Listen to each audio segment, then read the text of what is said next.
This week we have award-winning composer Jack Wall on the show. Jack Wall is known for his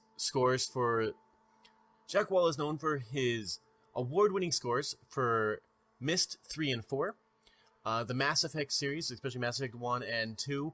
He's also known for his scores for Call of Duty Black Ops 2 and 3, Lost Planet 3, Jade Empire, and so much more. Clips for this show come from Jack Wall's work. They include the Mass Effect series done by BioWare, now owned by Electronic Arts, Black Ops 2 and 3, owned by Activision, done by Treyarch, Lost Planet 3, owned by Capcom, and Myst III, developed by Presto Studios, owned by publisher Ubisoft. Hope you guys enjoy it, and of course, go check out Jack Wall's work. You can go to jackwall.net, where you can find all his stuff, and if you love the music you hear, go purchase the soundtracks. Black Ops 2 and 3, Lost Planet 3, the Mass Effect series, Jade Empire, they're all available to purchase, and they are pretty fantastic. If you have any questions or anything else for Jack Wall that's not mentioned in this interview, feel free to contact us at bombardradio@gmail.com. But without any further ado, let's get to episode 216 with award-winning composer Jack Wall. So we're just going to start at the very beginning, because that's a good question, I think, to start with. You got a degree in civil engineering. Correct. And my wife's family are all engineers. Okay. They're all electrical engineers, power engineers, and so on. And so we know that takes quite a few years. So how did you go from... what was the transition like to go from engineering to music composition, and then your mindset as you switched, and then, of course, the reaction of those around you? Well, yeah, I mean, I'm 52 now, so... it was a few years, but I've got a few years on me.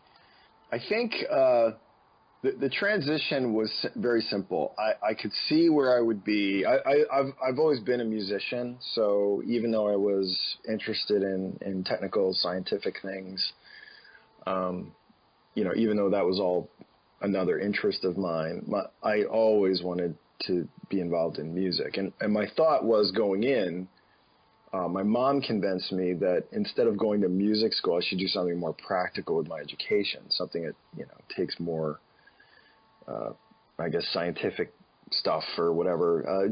She wanted more of a financial fallback position for me, as a youngster. So, I went into it like knowing, and I really enjoyed school. I loved the challenge of engineering school. It was a really hard thing to do, and I did pretty well at it. So once I graduated, I had a job offer immediately, because I worked for a company that just wanted to hire me on after I graduated.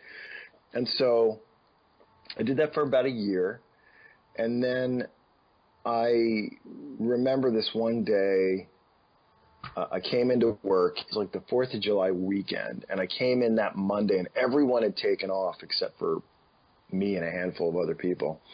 And I just didn't want to be there. I suddenly realized I think my head hit the desk. It was one of those, face plant kind of things. And I just said, I can't do this anymore. And it wasn't like I knew what I was going to do after that. I just knew that I didn't want to do this for a living. It was boring. It was a lot of waiting around. It was, I just didn't particularly love it. So, I quit. I put my 2 weeks notice in. I quit like the next day, I think. And, I went off and became a bartender for a while just to make some money and to kind of figure out what I wanted to do next. And then while I was doing that, I had a band that I had together, and we went into the studio. We cut like 4 songs at a really nice studio in Philadelphia. And I fell in love with the process of making music that way, and subsequently moved to Boston, got a job as really not a job. It was more of an internship at a local recording studio. And like within 3 months, I was like managing the studio. I was just really, I was a very capable guy. There's a lot of things I could do and do well.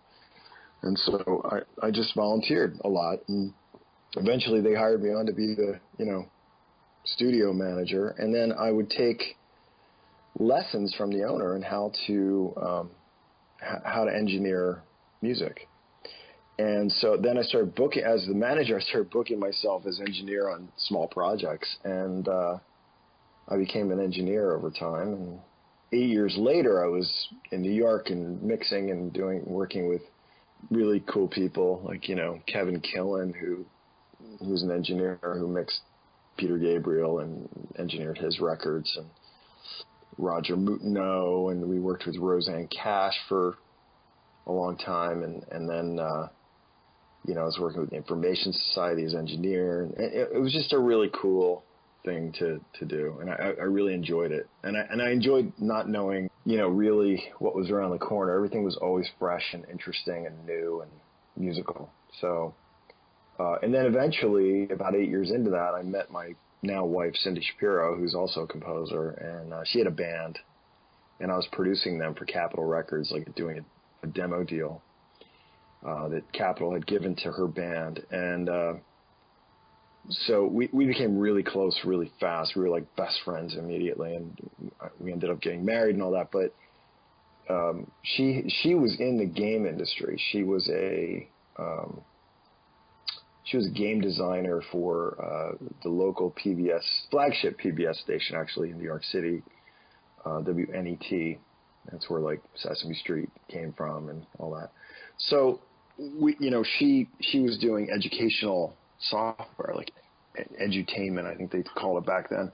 And so, she had a lot of connections in the game industry from different developers. And one of her best friends, Ron Martinez, had a company, and he asked the two of us to write some music. And I thought, and we had just moved to LA from New York. And I was thinking, I went around to all the different studios in LA, and I thought, I'll get a job as an assistant and work my way up in this market.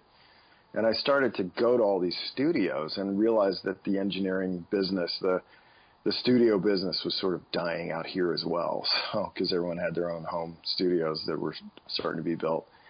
And I just knew that was not the direction to go. And then this opportunity to write music came up.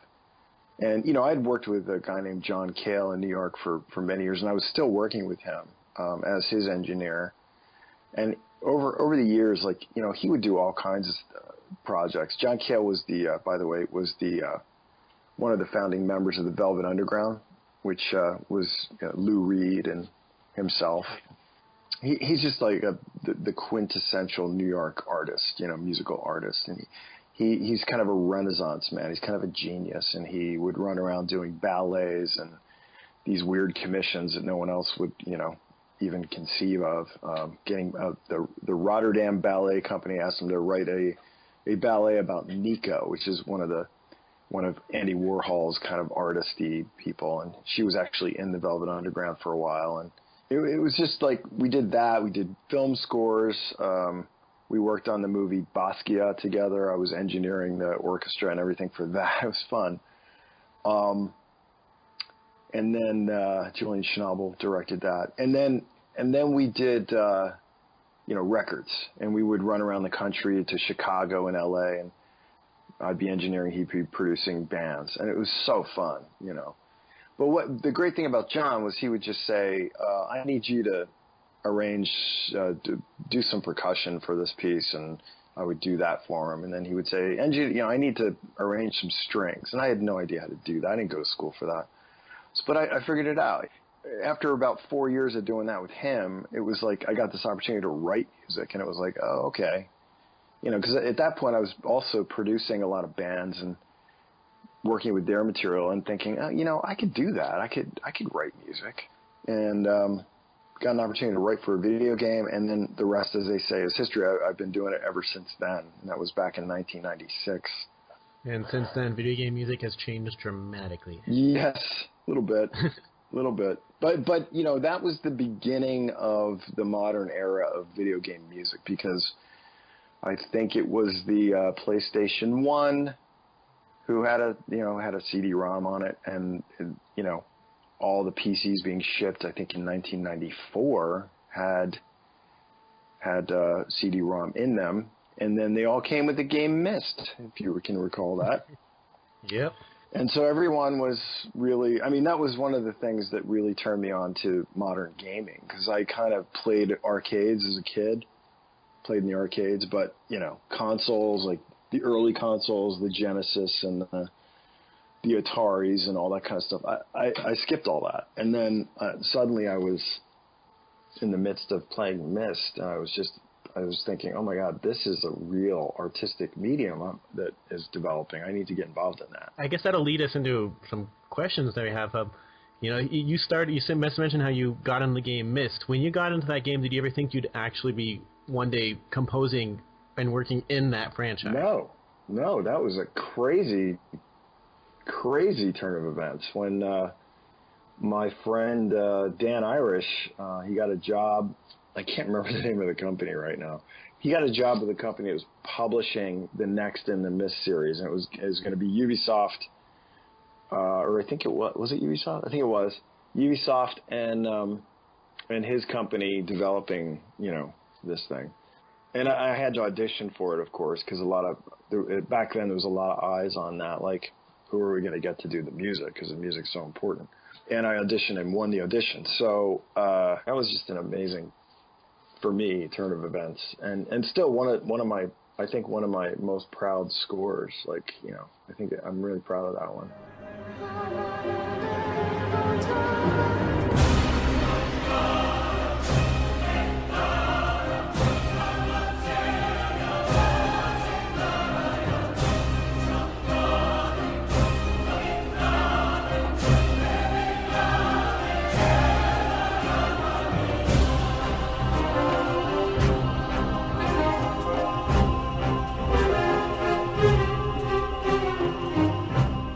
Myst is a franchise that was already known for its music and sound, and you took over scoring it with a third and fourth one. Mm-hmm. How did you approach the franchise when you took over musically, and what did you draw on to enhance it and move it into the Jack Wall direction?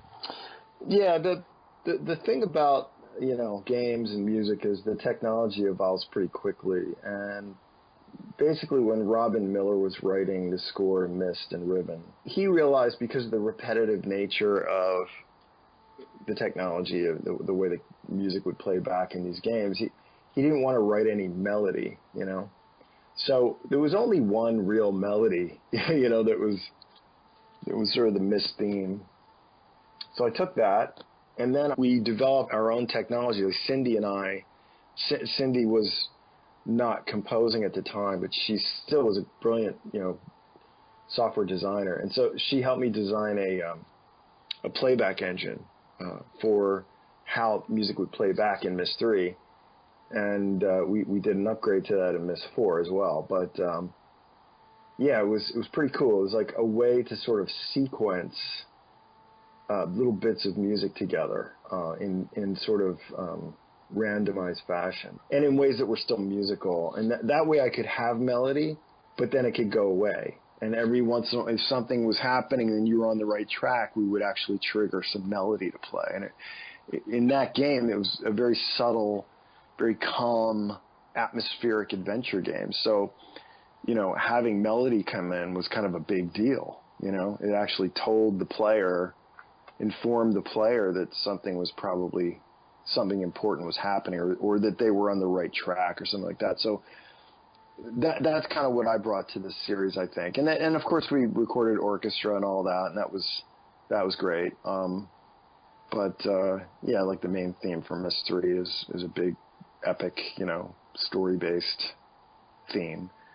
And I totally went into the whole, in terms of, you know, the sound palette, it was all about coming up with sounds that no one had heard before.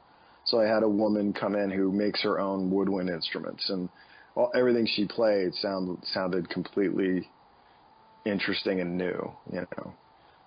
The way I worked with percussionists and stuff like that. So I had a good time working with musicians who were coming in to do some interesting stuff. Judd Miller, who I work with I just worked with him on Black Ops 3.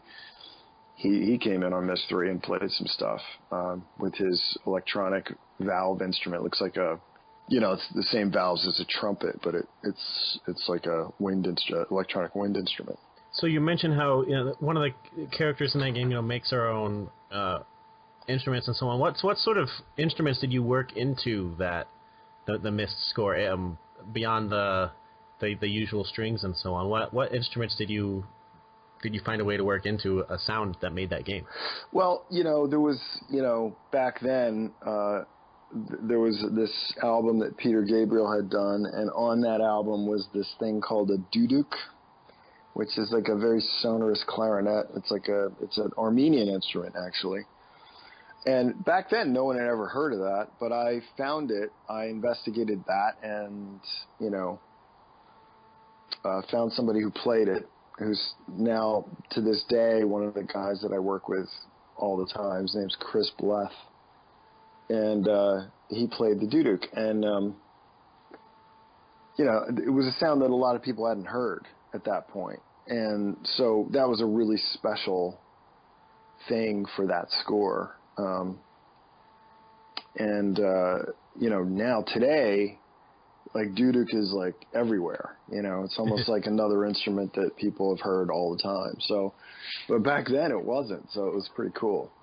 And then Judd Miller, again, he plays sounds and sort of makes his own sounds. So, you hear them and you're like, what the hell is that? And I love that quality of that score. Is like, what the hell am I listening to? I mean, a lot of it is probably a little more familiar these days because a lot of composers are doing that at this point. But, it was pretty cool to have all these interesting sounds that people hadn't heard. And on Myst IV, I worked with a Polish folk band that I was really into, because I was also into the Bulgarian women's choir. And so I that was my direction for that whole score. And just because it was such an amazing sound, like the choir, the vocal sound was so different. And I just wanted that for this place that doesn't exist, It's like, imagine going to these places in Myst and that don't exist. They're being created on the fly. Like, people are writing books, and then you put your hand on the book and you go into that world. It was like the ultimate imaginative story, and I wanted the music to sound like it came from somewhere else. And so, I would search out sounds that interested me, but maybe a lot of people hadn't heard before. You've stated that Myst is one of the favorite projects, if not the favorite project you've worked on. Is it because of all this, the sort of adventure you got to have, creating all these sounds that people hadn't heard of, and being involved in a franchise that you loved already before this? Is that why it's so high in your esteem even now, when you've worked on so many other titles, or is it just... Yeah, I mean, I love everything I work on for different reasons. I just love the Myst series because I love the game so much. I loved the feeling that I got playing the game. I just, it was my kind of game.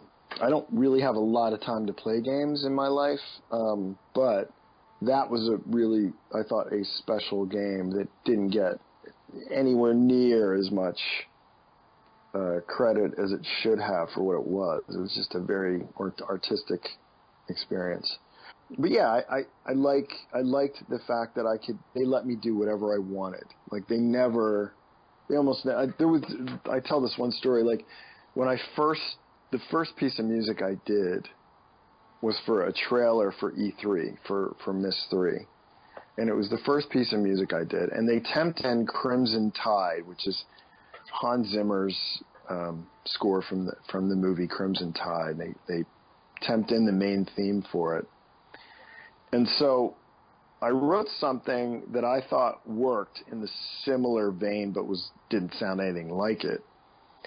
And then they proceeded to try to get me closer and closer and closer to Crimson Tide. So I did 7 versions of it. And every one of them, after the second version, I would say, it was like, for me, it was getting too close to the temp. I just didn't like it as much. It just wasn't, like, I wasn't, at that point, I wasn't really, I wasn't trying to be like Hans Zimmer. I was trying to do my own thing. And I'm still that way. But it was like the night before E3, and they kind of threw their arms up in the air. And I'm thinking, oh, this is just so not going well. And they said, all right, well, why don't you just go back to the second version? Because, you know, at this point, this is not really what we want. And I'm like, okay. I said, I'll blow up the production on that, and I'll have something to you by tomorrow. And so I brought in a percussionist, and I brought in the horn player to play the main part. And he was an amazing horn player. And, you know, you could back then the samples weren't very good. You know, it was back in 2000. The horn samples that existed in the world weren't very good. So I brought in a player, and he played it. I sent in the final product, and they called me from downtown or from San Diego, wherever they were, and they said, what is this? And I said, it's the same piece. I just brought a horn player and some percussion in. And they were like, this is incredible. We love this. You know, so they're really happy. And they said to me at that point, they said, we will never doubt you again. We are sorry. And they just let me do whatever I want after that. And so it was just a wonderful experience. After that, I would say it's a wonderful experience.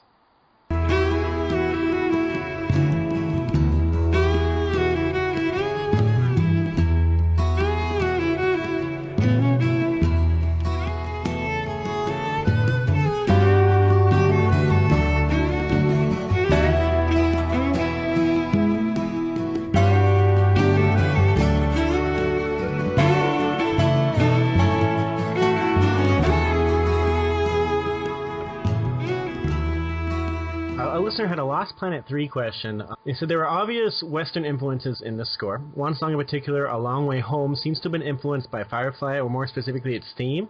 Is this one of the influences? Anything else specifically influenced the writing of Lost Planet 3? You know, it's funny because being country, you can't not sound like Firefly. You know what I mean? It's like Firefly was such a great score. A good friend of mine did it, Greg Edmondson. And, you know, I ended up using some of the same musicians. We lived down the street from each other. And, you know, Craig Stoll played a lot of the dobro guitars on Firefly's score. And so, you know, Craig played on my score.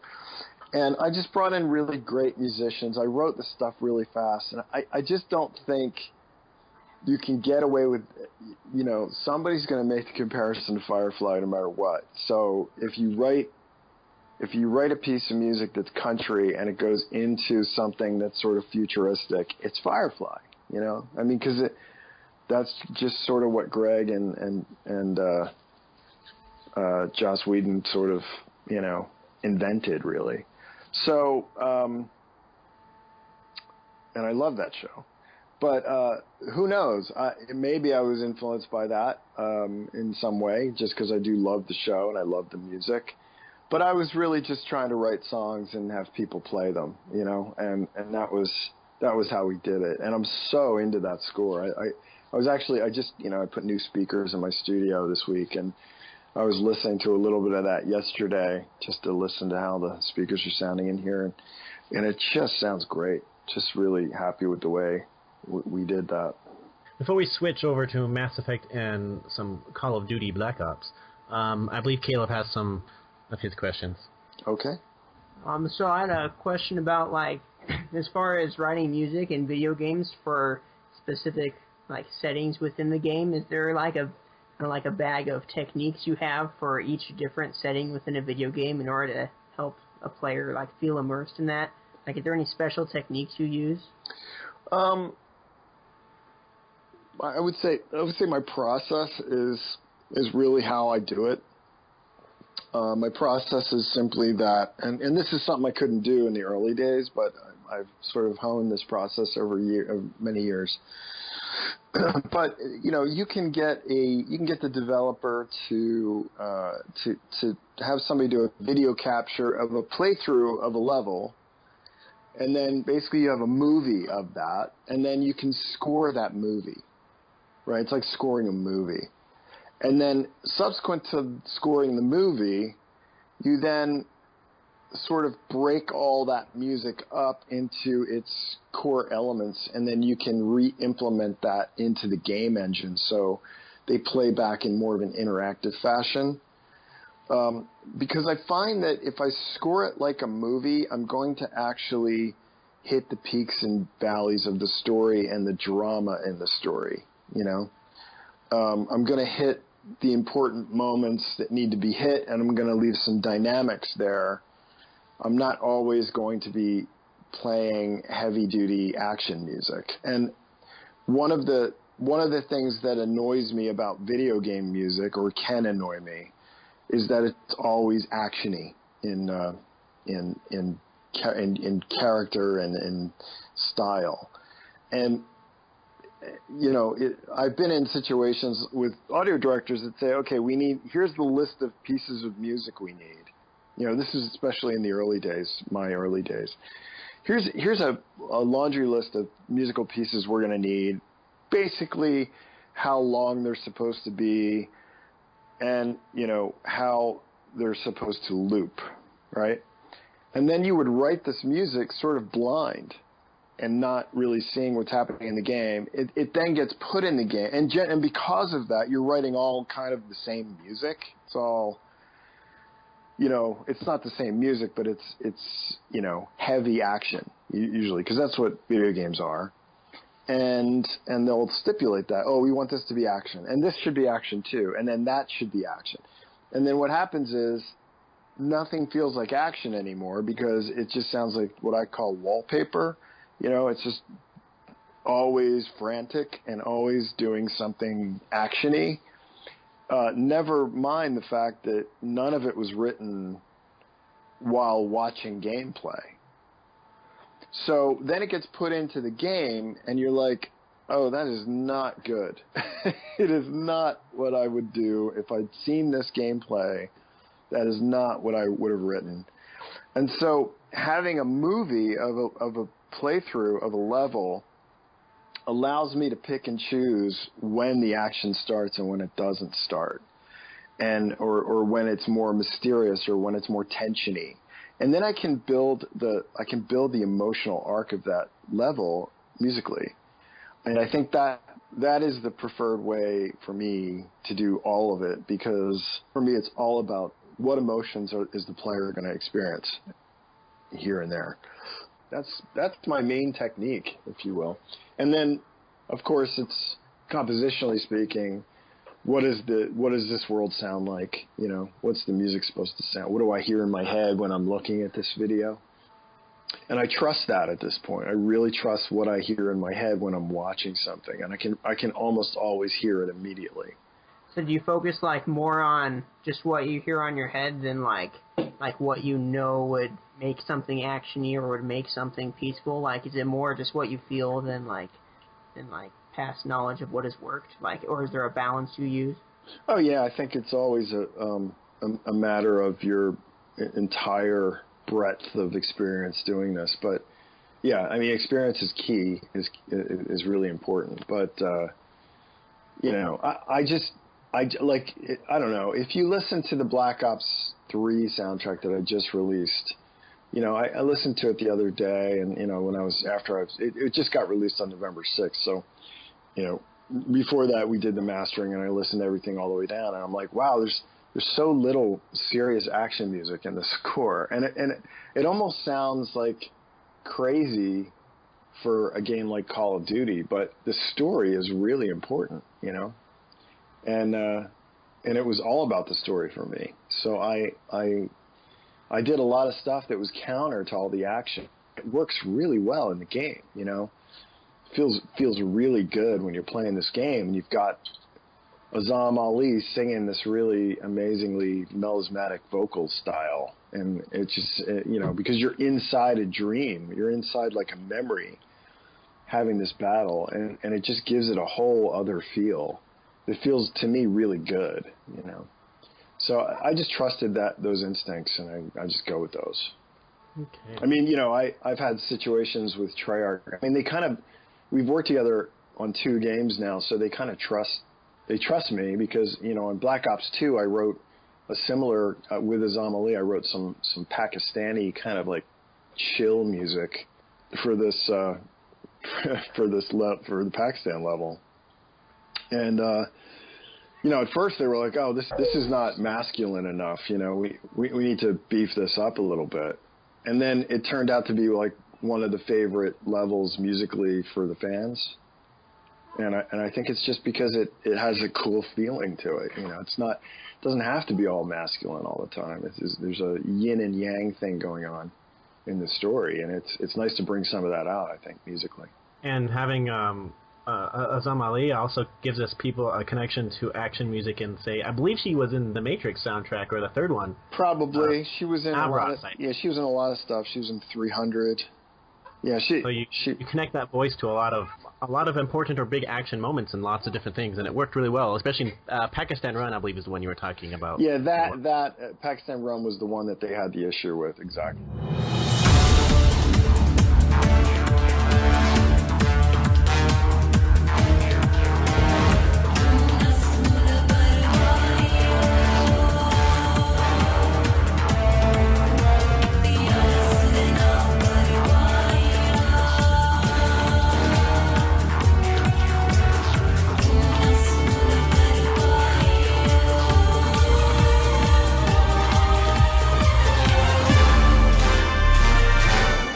Same piece, but had a guy sing in the Haiti level, or I had a similar piece and had this guy Joel Virgil sing, and they liked that more. They thought, oh, this is better because it's more masculine. But I so prefer the Azam version. Nothing against Joel; he's an amazing vocalist, but there's just something about the way she sang that I loved. So a little more about Black Ops. When composing for a game series such as the Black Ops titles, it seems imperative that the music fit the game, as you've talked about, how you compose it, and not necessarily just be listened to separately, as some people just get soundtracks. What is your approach for scoring when it comes to fitting the game and being able to be listened to outside of the game? Does it matter that the people can listen to it outside, or is it has to fit the game and has to fit the story that way? Well, one of every composer's hero is John Williams, and he manages to write music that fits the story perfectly and has the most amazing melodies ever. That's why he's John Williams. That's why he's great. So the closer we can get to that, the better. That's the ideal. That's the thing every composer strives for. And I like melody a lot. I am a huge fan of melody. I think melody is what you hold on to. It's what makes you feel something other than just darkness and, meandering chords that give a cool vibe in certain underscore situations and where you don't want melody. But for the big moments, the melody is what you remember. That's the thing that makes it's special. And suddenly when this melody comes out, I'm always trying to make something extremely listenable in the context of the gameplay or the whatever I'm doing, TV show, movie, whatever. So in Black Ops 3, I actually just went through that soundtrack myself. It has, the hard-hitting electronic music, which we know of in Black Ops 2 and what we've heard of in Mass Effect and other titles that you've worked on. But it also featured big band and swing in the zombie mode. Snakes in boots on a Saturday night. Outdoors trying to make it happen. Swing, don't miss in the wicked fight. And then we'll start to stroke, sway and roll, take control, yeah. Snakes in boots on a Saturday night. Outdoors trying to make it happen. Swing, don't miss in the wicked fight. And then it's open up, and then we'll go, sway and roll. Boots on a Saturday night. Well, first of all, the big band thing was a total shock to me. Like, when they asked me to do that, I was like, are you kidding me? Really? You want to do big band? Okay. I love big band music, but I expected to do it for a video game. And I'm really glad we did because it came out great. I'm super proud of it, and it's awesome. In terms of other styles of music, it sort of opened my eyes to that. Those possibilities of doing all kinds of things for a game, a television show, movie, whatever. I think that the whole process of doing the big band really opened up our eyes collectively. The development team for Black Ops 3. That was their idea. It wasn't my idea. And I think at some point the head of music for Activision went to the developer and said, so who are we going to get to do this, this big band thing?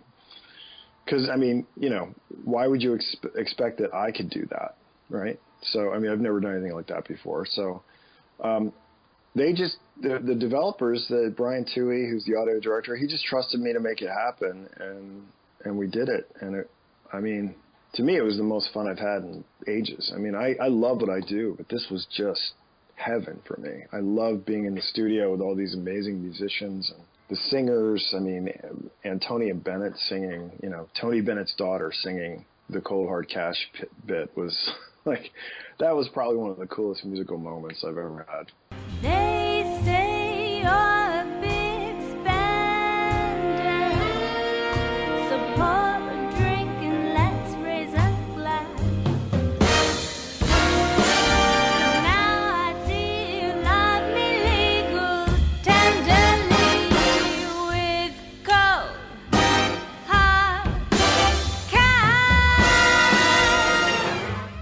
So you mentioned before, you know, how you do action music to fit the story, and you know, sometimes people at studios have just wanted action music for action. One of the pieces, Ego Vivo, in Black Ops 3, is an ethereal choir taking place in a big battle action scene in a church. Mm-hmm. Was this a song that that you composed and they put it in there and it worked, or was there some pushback when you wanted to put a kind of a calm choir inside a pretty big action scene in the game? You know, I don't really know the internal discussion about it. I do think that they were somewhat worried about it, but they did love it. So, there again, it was just one of those, is it intense enough? And it just worked. They just liked it, and they let me do that. I just did it on my own anyway. I sort of sang all the parts and did my own mock-up version of it. And then when we did it with the choir, it was so beautiful. And so it was even like... my version, because it was all, you know, me doing every part, was a little more intense in a way. And then when the choir did it, it had this really beautiful ethereal sound to it. So they were a little worried about that, actually. But, you know, they put it in, and it works great. And, you know, you take chances, I guess. That's the bottom line. That's the fun part for me.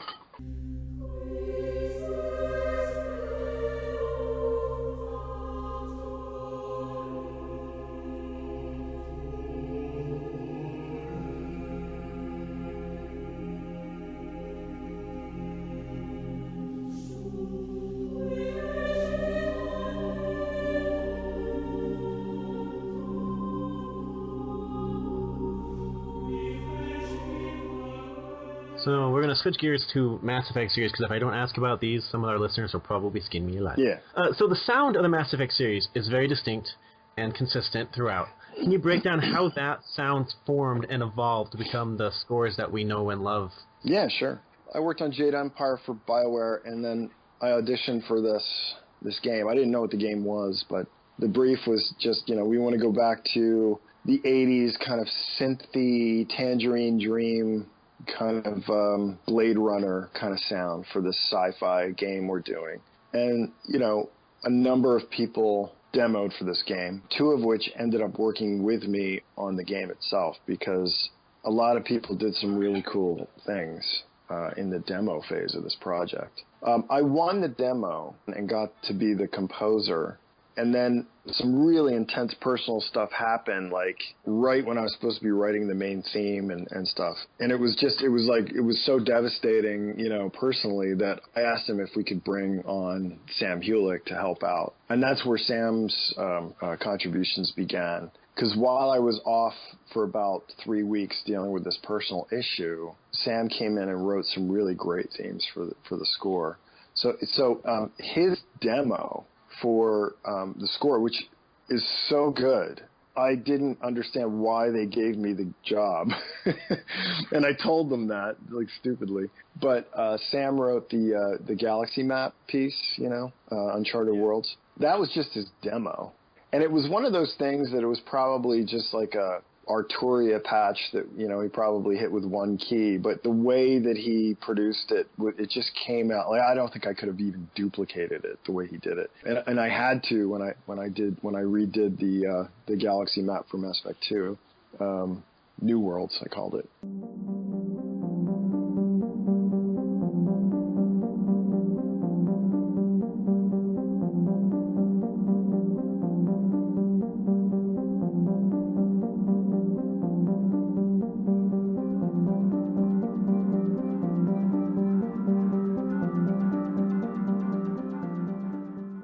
that piece was so cool. And then he came in and did Sovereign's theme and a few others.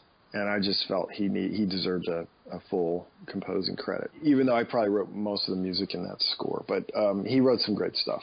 And then Richard Jakes came in and did some additional music too. He wrote one or two themes. I'm sorry, I forget what the question was. What was the process of all that? How did the sound form and evolve to become the score that we know? How did this unified Mass Effect sound? Right. So Casey Hudson was the director, and his idea, it was all his idea. He said, what I really want to hear is I do want kind of an orchestral sound, but I want it to sound like it's coming from synthesizers with the same reverb that you would put on an orchestra. So it needs to be lush and it needs to feel expansive. So the idea that was then, let's find some synth sounds that replace orchestra and use those instead of an orchestra string patch or something. And that's how the sound developed. Again, it was one of those weird situations that I love about games, is that game developers they don't sometimes they do this, but they didn't go to the guys from Tangerine Dream to get the sound, and they could have done that. They asked me to do it. So it sounds sort of like Tangerine Dream in a way. I'm influenced by that, but it doesn't really sound like that. So, which I guess is a good thing. But the sound itself, it was just me playing with arpeggiated synths and synth sounds and trying to put together things and melodies that I liked. You mentioned how you got a lot of synth to create this sound. How much of it, if any, was actually live recordings of orchestra or instruments or piano, I guess, when it comes to Mass Effect? How much of it was actual live recordings versus the synth sound that you have? I don't think we used any live recordings. We had no budget for that. I didn't get a budget for live recordings, which was frustrating to me because Dragon Age was always getting budgets, right, for BioWare, but this was not. So it was kind of a drag, really. I think that the scores could have been even better with some live orchestra on them, but they didn't want to do that. So I think I went and for Mass Effect 2, I hired a couple of players, soloists, like Cameron Stone came and played cello, I think, for some of the opening stuff, if I can recall. It was back in 2009 we were making this game. So in Mass Effect 2, one of the songs everyone mentions, it's always on the best Jack Wall list, is the Elusive Man theme.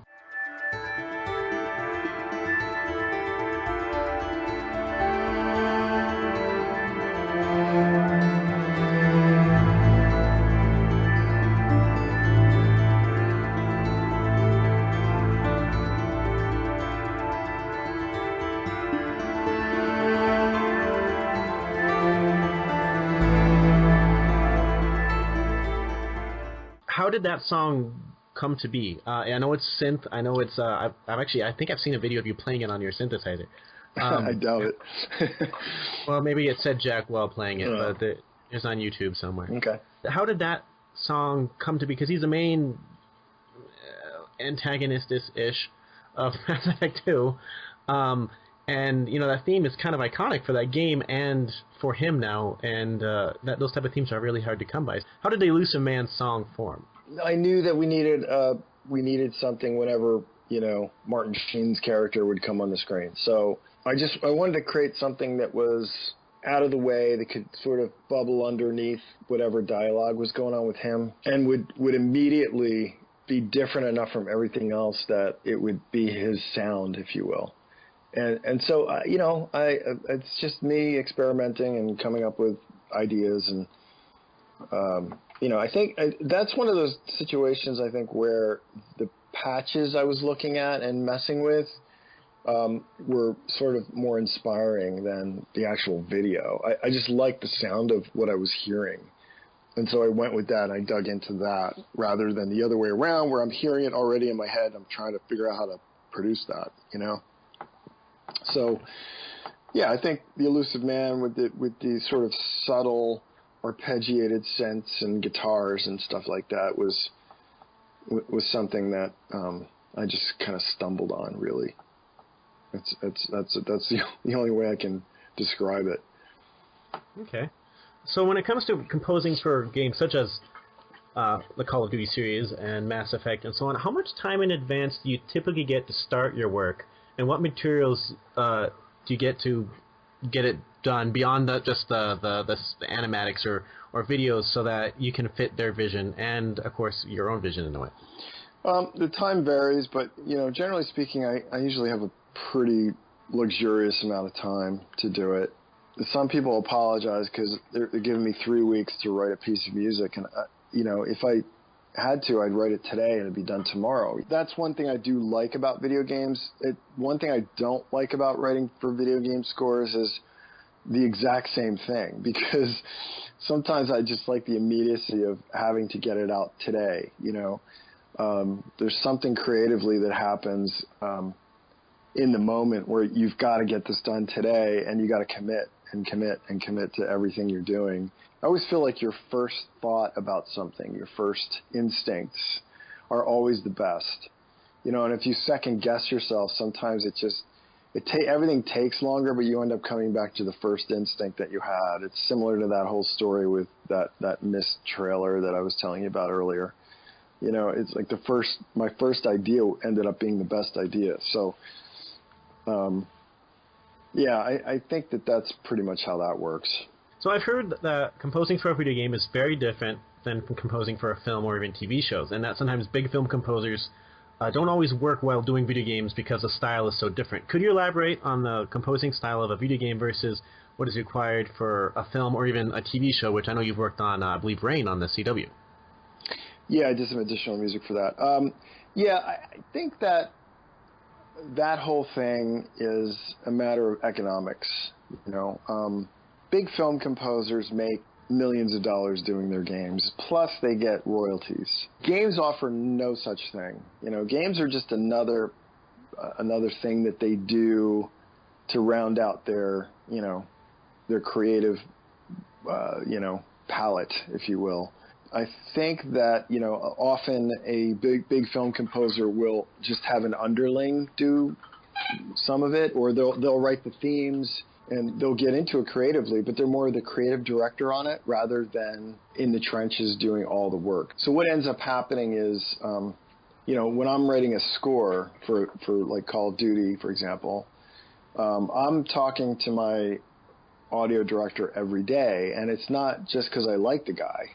It's because there's stuff to talk about. There's creative stuff. How are we going to make this work in the game? How am I going to deliver this? I'm thinking we should do this rather than that. And there's a lot of thought that goes in, and really it's a collaboration between the developer and the composer. It's almost better if I just would live there at the developer studio for 3 or 4 months while we're doing the score, because then I would actually get even closer to what needs to be done. So the more removed you are from the process, the less well it works in the end. You end up getting, there's tons of examples of really good sounding music that just doesn't work well in the game, right?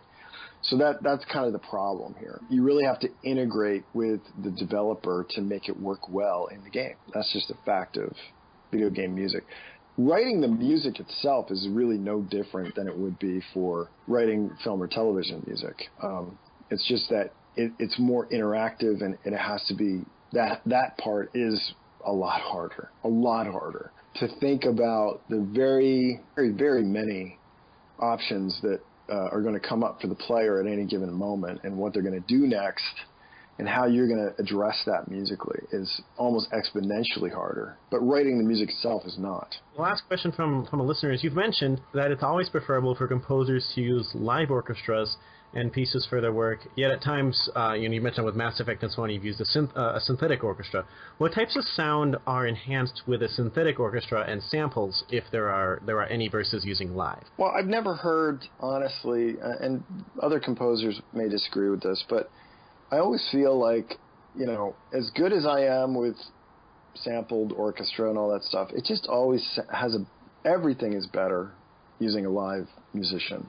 You get a unique performance, first of all, that's never been done before. And I like the idea of that. I like the idea of hiring a musician, paying somebody to come in here who has spent their entire lifetime getting good at their instrument, and having them bring their point of view to what I'm doing. It's always better, always. Never in my existence has it ever been less. It sometimes has equaled it, which is distressing enough. Like, oh, I did an orchestra version of this and it doesn't sound better than my original, or there's something missing, but overall it sounds better, but everything else being equal, it's kind of like not a lot better than what I originally did. That bothers me because I know that it's something in my production that didn't go well. Like, I hired the wrong orchestra, or I was in the wrong room, and I make those mistakes a lot less often now because of my experience. I've done it enough times that I know where to go to get good sounds and things like that. But I always feel like a living human being, breathing human being coming in and playing on top of my stuff always is like a breath of fresh air. It always feels really good to me. Like, it makes me excited about the music I'm working on. And to that end, I've been expanding my process into collaborations with people. Sometimes if I'm doing a piece of music, I know what I want to do, but I'm not so good at, say, programming, synthesizers to do this certain thing. I'll find somebody who is and have them do it, and I'll collaborate with them on that, give them an additional music credit, and then it just sounds better. And it's that whole thing where 1 + 1 is greater than 2. I feel like the collaborations sometimes yield better results than if I did it by myself. So that's kind of the long-winded answer to your question. The last question we asked everyone is we're going to give you the soapbox to promote your website, any current projects. I know Black Ops 3 is just released and the soundtrack's out there. Promote yourself on social media. If you have any appearances or cons, which I don't know, sometimes people go to. If you have any of those, we're going to give you the soapbox to promote yourself. Okay. Well, for the composers out there who happen to